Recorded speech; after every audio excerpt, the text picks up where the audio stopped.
Welcome to civil services study. Welcome back. UPSC civil services prelims 2021 की test series start कर दी है। 2 test already complete हो गए हैं। डिस्क्रिप्शन बॉक्स में लिंक है, प्लेलिस्ट इसका बना रखा है, आप उनको भी देख लीजिएगा। चलिए स्टार्ट करते हैं। यह है टेस्ट नंबर 3 और फोकस करंट इवेंट पर होगा। तो चलिए स्टार्ट करते हैं। कल यूपी पीसीएस का एग्ज़ाम था, आंसर की काफ़ी तेज़ दी है, ठीक है। कुछ क्वेश्चन बाय मिस्टेक हो गए हैं उसमें, उनका डिस्क्रिप्शन बॉक्स में डाल दिया है, उनको संशोधित कर लीजिएगा। धन्यवाद। चलिए क्वेश्चन नंबर 1 पर आ जाइए। केवल 257 दिन शेष बचे हैं, तो दिनों में काउंट करिए, तभी अंदर से पढ़ने का जुनून आएगा। हाल ही में south Asia economic focus report जारी की गई है। किसने जारी किया ये south Asia economic focus report को किसने जारी किया है? एडीबी? नहीं। फिर ब्रिक्स देशों के समूह? इसने भी नहीं किया। फिर किसने किया? विश्व आर्थिक मंच? इसने भी नहीं किया। वर्ल्ड बैंक ने किया है, विश्व बैंक। तो देखिए, हाल ही में विश्व बैंक द्वारा south Asia economic focus report जो है प्रकाशित की गई है। इस रिपोर्ट में क्या कहा गया है? कोरोना वायरस महामारी के कारण जो लॉकडाउन हुआ था पूरे देश में, उसमें विश्व बैंक ने कहा है कि जो भारत की वित्तीय स्थिति है 2021 में, जो उसकी अर्थव्यवस्था है, सकल घरेलू उत्पाद में 9.6% का संकुचन हो सकता है, ठीक है। तो इम्पॉर्टेंट है। रिपोर्ट किसकी है ये? South Asia economic focus report. ये पढ़ने से लग रहा है कि एडीबी या ब्रिक्स में से उत्तर होगा, लेकिन गलत है, वर्ल्ड बैंक है इसका आंसर, सी। नंबर 2 है, निम्नलिखित में से कौन सा गलत सुमेलित है? Poverty and share prosperity report के सामने वर्ल्ड बैंक लिखा है। वैश्विक वित्त स्थिरता रिपोर्ट के सामने आईएमएफ लिखा है, इंटरनेशनल मॉनेटरी फंड। वैश्विक लैंगिक अंतराल रिपोर्ट के सामने विश्व आर्थिक मंच लिखा है। पर्यावरण प्रदर्शन सूचकांक के सामने लिखा है संयुक्त राष्ट्र पर्यावरण कार्यक्रम, यानी यूनाइटेड नेशन इन्वायरमेंट प्रोग्राम। देखिए, पहला करेक्ट है, poverty and share prosperity report world bank की है, सही है। वित्त वैश्विक वित्त स्थिरता रिपोर्ट अंतर्राष्ट्रीय मुद्रा कोष यानी आईएमएफ की है, ये सही है भी। ग्लोबल जेंडर गैप रिपोर्ट विश्व आर्थिक मंच वर्ल्ड इकोनॉमिक फोरम, सही है। ये पर्यावरण प्रदूषण सूचकांक जो है ये 2 वर्ष में जारी किया जाता है, येल विश्वविद्यालय। और सपोर्ट कौन करता है इसको? विश्व आर्थिक मंच करता है। तो डी गलत है यहाँ पर, संयुक्त राष्ट्र पर्यावरण कार्यक्रम का नहीं है, ये विश्व आर्थिक मंच का ही है, येल विश्वविद्यालय। तो देखिए, पर्यावरण प्रदर्शन सूचकांक जो है येल विश्वविद्यालय के centre for environmental law and policy तथा कोलंबिया विश्वविद्यालय के centre for international earth science information network की यह संयुक्त पहल है। पर्यावरण प्रदर्शन सूचकांक ईपीआई को विश्व आर्थिक मंच के सहयोग से तैयार किया जाता है, ठीक है। हाल ही में द्विवार्षिक रूप से जारी किए जाने वाले पर्यावरण प्रदूषण सूचकांक में 180 देशों की सूची में भारत 168वें स्थान पर है। बड़ी खराब स्थिति है देखा जाए तो। और इस सूचकांक में प्रथम स्थान पर कौन है? डेनमार्क। तो पर्यावरण प्रदर्शन सूचकांक 2020 अगर पूछा जाए किसने जारी किया, तो विश्व आर्थिक मंच, ठीक है, उसी की पहल है ना, ये विश्व आर्थिक मंच की पहल है ना। और अगर विश्वविद्यालय तो येल विश्वविद्यालय और कोलंबिया विश्वविद्यालय। क्वेश्चन नंबर 3 पर आ जाइए। विश्व प्रेस स्वतंत्रता सूचकांक वर्ल्ड प्रेस फ्रीडम इंडेक्स से रिलेटेड कुछ स्टेटमेंट है यहाँ पर 2020। इस सूचकांक में भारत की स्थिति पिछले वर्ष की तुलना में खराब हो गई है। खराब हो गई है, बिल्कुल खराब हो गई है, करेक्ट है स्टेटमेंट, क्योंकि 2019 में भारत था 140वें स्थान पर, इस बार है 2020 में 142वें स्थान पर। 2 पायदान खराब हो गई है, करेक्ट है। और इस सूचकांक को रिपोर्टर्स विदाउट बॉर्डर्स नामक संस्था के द्वारा जारी किया जाता है। एक चीज़ ध्यान से देखिए, गैर सरकारी लिख दिया इसने, क्या सही है बात? ये गैर सरकारी संगठन है, रिपोर्टर्स विदाउट बॉर्डर्स, सही है। तो दोनों के दोनों करेक्ट हो गए, सी है इसका आंसर। तो देखिए, हाल ही में 180 देशों के विश्व प्रेस स्वतंत्रता सूचकांक 2020 में भारत 142वें स्थान पर पहुंच गया है, जबकि बीते वर्ष 2019 में कितने था? 140वें स्थान पर था। तो पहला स्टेटमेंट करेक्ट हो गया। रिपोर्टर्स विदाउट बॉर्डर्स नामक गैर सरकारी संगठन द्वारा ये रिपोर्ट जारी की जाती है, और 180 देशों और क्षेत्रों में मीडिया और प्रेस की स्वतंत्रता को दर्शाता है। ये दूसरा भी सही है। विश्व प्रेस स्वतंत्रता सूचकांक 2020 में पहले स्थान पर कौन है? नॉर्वे है। इसके अतिरिक्त दूसरा स्थान मिला फिनलैंड को, और तीसरे स्थान पर है डेनमार्क, ठीक है। तो पहला किसको? नॉर्वे को। पद्म विभूषण पुरस्कार 2020 से रिलेटेड कौन सा सही है इसमें? यह पुरस्कार केवल भारतीय नागरिक को ही दिया जा सकता है। वर्ष 2020 में यह पुरस्कार 7 व्यक्तियों को दिया गया। यह भारत का सर्वोच्च नागरिक सम्मान है।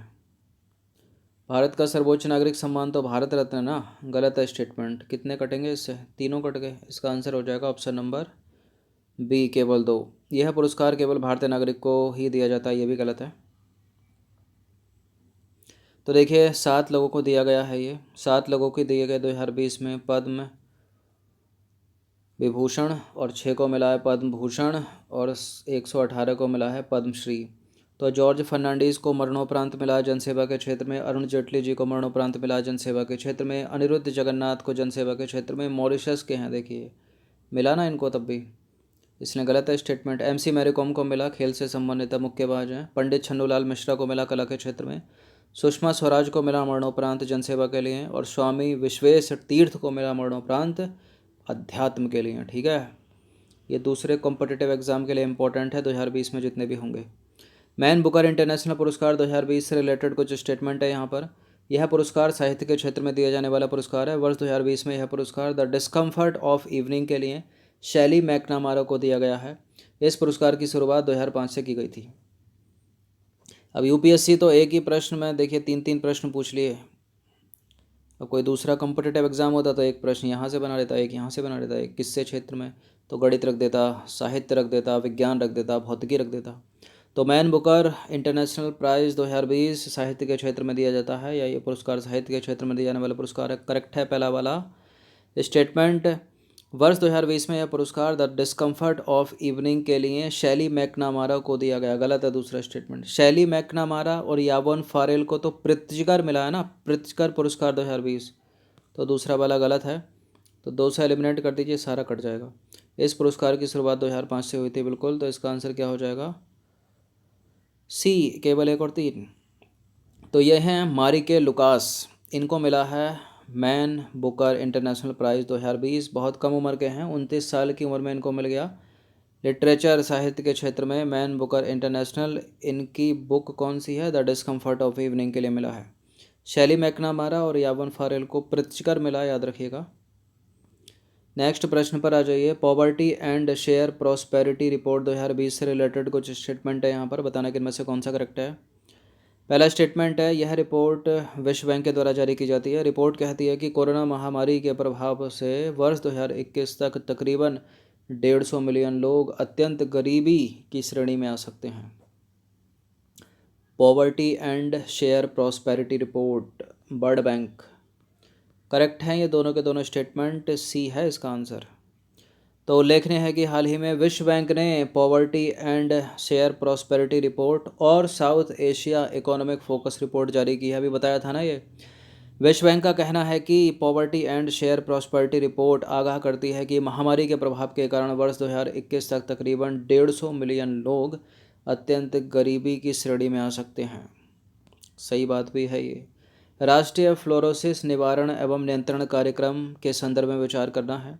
देखिए, राष्ट्रीय फ्लोरोसिस निवारण एवं नियंत्रण कार्यक्रम की शुरुआत हुई थी 11वीं पंचवर्षीय योजना के दौरान। इस कार्यक्रम के तहत पेयजल में फ्लोरोसिस की उच्च मात्रा वाले देश के 100 जिलों को चरणबद्ध ढंग से शामिल किया गया था। फ्लोरोसिस करेक्ट हैं दोनों के दोनों स्टेटमेंट, सी है इसका आंसर। तो देश में फ्लोरोसिस की समस्या से निपटने के लिए केंद्र सरकार द्वारा 2008 से 9 में 11वीं पंचवर्षीय योजना के दौरान राष्ट्रीय फ्लोरोसिस निवारण एवं नियंत्रण कार्यक्रम की शुरुआत की गई थी। करेक्ट है पहला स्टेटमेंट। इस कार्यक्रम के तहत पेयजल में फ्लोरोसिस की उच्च मात्रा वाले देश के 100 जिले, 100 डिस्ट्रिक्ट, इनको चरणबद्ध ढंग से शामिल किया गया था। ठीक है, देशों नहीं, देश के 100, भारत की बात हो रही है। क्वेश्चन नंबर 8 पर आ जाइए। मूल्य भुगतान का इनमें से कौन सा माध्यम ग्राहकों के खाते में वास्तविक समय पर धनराशि हस्तांतरण की सुविधा को सक्षम बनाता है और इसका प्रयोग मुख्य तौर पर बड़े लेन देन के लिए किया जाता है? बताइए किससे होगा बड़ा लेन देन? UPI से आप करते होगे, IMPS से करते होगे, इंटरनेट बैंकिंग चलाते कि नहीं चलाते, NEFT है, RTGS है, बड़े लेन देन की बात हो रही है। देखिए UPI की एक लिमिट रहती है, ऐसा नहीं है कि आप इससे 4 लाख 5 लाख तक चला जाएगा। IMPS NEFT से कहीं ज़्यादा है RTGS का, ठीक है, डी है इसका आंसर है। तो देखिए real time gross settlement system, इसका फुल फॉर्म है RTGS का। ग्राहकों के खातों में रियल टाइम में धनराशि हस्तांतरण की सुविधा को सक्षम बनाता है ये, और इसका प्रयोग मुख्य तौर पर बड़े लेन देन के लिए किया जाता है। यहाँ रियल टाइम से तात्पर्य क्या है? देखिए यहाँ रियल टाइम से तात्पर्य निर्देश प्राप्त करने के साथ ही उनके प्रसंस्करण से है, जबकि ग्रॉस सेटलमेंट या सकल निपटान का तात्पर्य है कि धन हस्तांतरण निर्देशों का निपटान व्यक्तिगत रूप से किया जाए। इस प्रणाली के माध्यम से हस्तांतरित न्यूनतम राशि की सीमा 2 लाख रुपए है, जबकि इसके माध्यम से हस्तांतरित जो अधिकतम राशि है उसकी कोई सीमा नहीं है, कितना भी आप भेज सकते हो, 10 लाख, 50 लाख, 1 करोड़, 2 करोड़, 10 करोड़, ठीक है, कोई सीमा नहीं। क्वेश्चन नंबर 9 पर आ जाइए। हाल ही में विश्व खाद्य कार्यक्रम वर्ल्ड फूड प्रोग्राम को वर्ष 2020 के नोबल पुरस्कार, नोबल पीस प्राइज़ मिला है, नोबल शांति पुरस्कार मिला है 2020 का विश्व खाद्य कार्यक्रम को। आपको बताना है कि इसके संदर्भ में निम्नलिखित में से कौन सा कथन सही नहीं है। किसके संदर्भ में? विश्व खाद्य कार्यक्रम के। तो विश्व खाद्य कार्यक्रम संयुक्त राष्ट्र की एक खाद्य सहायता शाखा है, और विश्व खाद्य कार्यक्रम का संचालन एक कार्यकारी बोर्ड द्वारा किया जाता है जिसमें 36 सदस्य देश शामिल होते हैं। इसकी अध्यक्षता संयुक्त राष्ट्र महासचिव के द्वारा की जाती है, और विश्व खाद्य कार्यक्रम वैश्विक स्तर पर भुखमरी की समस्या से लड़ने और खाद्य सुरक्षा को बढ़ावा देने के लिए कार्य करने वाली सबसे बड़ी मानवीय संस्था है। देखिए पढ़ने में स्टेटमेंट बड़े टफ से लग रहे होंगे कि क्या दे दिया ये, लेकिन कटेगा बिल्कुल छोटी जगह से, ठीक है। अब अगर ये स्टेटमेंट आए तो यूपीएससी इसको नहीं करेगी गलत, कि विश्व खाद्य कार्यक्रम का संचालन एक कार्यकारी बोर्ड द्वारा किया जाता है जिसमें 36, मतलब नंबर में अधिकतर वो गलत नहीं करती है। अब ये गलत कहाँ पर है? पहला सही है, दूसरा सही है, डी भी सही है, सी गलत है। इसकी अध्यक्षता संयुक्त राष्ट्र के महासचिव द्वारा नहीं की जाती। थोड़ा दिमाग अगर दौड़ाओगे तो इसको पकड़ लोगे। ये जो कार्यकारी बोर्ड है ना, कार्यकारी निदेशक द्वारा की जाती है इसकी अध्यक्षता। तो देखिए विश्व खाद्य कार्यक्रम WFP को यह सम्मान जो है भूख से लड़ने, पहले देख लेते हैं किसके द्वारा की जाती है। तो देखिए इसकी अध्यक्षता जो है कार्यकारी निदेशक द्वारा की जाती है। जिसकी नियुक्ति कौन करता है? उस कार्यकारी निदेशक की नियुक्ति कौन करता है जो इसकी अध्यक्षता करता है विश्व खाद्य कार्यक्रम की? संयुक्त राष्ट्र का महासचिव और संयुक्त राष्ट्र खाद्य एवं कृषि संगठन के महानिदेशक द्वारा करते हैं। इस निर्देशक की अध्यक्षता, इस कार्यकारी निदेशक की अध्यक्षता, ठीक है, कार्यकारी निदेशक को 5 वर्ष के कार्यकाल के लिए नियुक्त किया जाता है, ठीक है। कितने कार्यकाल के लिए? 5 वर्ष के कार्यकाल के लिए नियुक्त किया जाता है। तो देखिए संयुक्त राष्ट्र के विश्व खाद्य कार्यक्रम यानी वर्ल्ड फूड प्रोग्राम WFP को वर्ष 2020 में नोबेल पुरस्कार मिला, सबको पता चल गया होगा। विश्व खाद्य कार्यक्रम को यह सम्मान क्यों दिया गया? भूख से लड़ने, संघर्ष प्रभावित क्षेत्रों में शांति के लिए स्थितियों को बेहतर बनाने में योगदान देने और युद्ध व संघर्ष में भूख को एक हथियार के रूप में प्रयोग किए जाने से रोकने के प्रयासों में एक प्रेरक शक्ति के रूप में कार्य करने के लिए प्रदान किया गया, ठीक है। और विश्व खाद्य कार्यक्रम की स्थापना कब हुई थी? 1961 में की गई थी। इसका मुख्यालय है रोम, इटली में। विश्व खाद्य कार्यक्रम का संचालन एक कार्यकारी बोर्ड द्वारा किया जाता है जिसमें कितने? 36 सदस्य होते हैं, ठीक है। नेक्स्ट क्वेश्चन की तरफ बढ़ते हैं हम। तटीय सुरक्षा अभ्यास है, अभ्यास का नाम है सागर कवच, के संदर्भ में विचार करना है। ये भारत और श्रीलंका के बीच एक नौसैनिक अभ्यास है। इसका आयोजन प्रत्येक वर्ष वार्षिक रूप से किया जाता है। यह अभ्यास केरल, कर्नाटक और लक्षद्वीप के तटीय क्षेत्रों में किया जाता है। उपरोक्त में से कौन सा सही है बताइए। स्टेटमेंट भी देख लीजिए, कोई ऐसा नहीं है कि 1, 2 और 3 तीनों स्टेटमेंट को करेक्ट कर रहा हो। तटीय अभ्यास है, तटीय सुरक्षा अभ्यास है सागर कवच। पहली बात तो यह भारतीय नौसेना का और भारतीय तटरक्षक बल का है, विदेशी कोई है नहीं इसमें, तो गलत है पहला स्टेटमेंट। और 1 साल में 2 बार किया जाता है, मतलब अर्धवार्षिक है, तो दूसरा भी गया। तीसरा वाला सही है, यह अभ्यास केरल, कर्नाटक और लक्षद्वीप के तटीय क्षेत्रों में किया जाता है, तो इसका आंसर हो जाएगा ऑप्शन नंबर डी, केवल 3। तो देखिए 1 और 2 यहाँ पर गलत हैं, तीसरा सही है।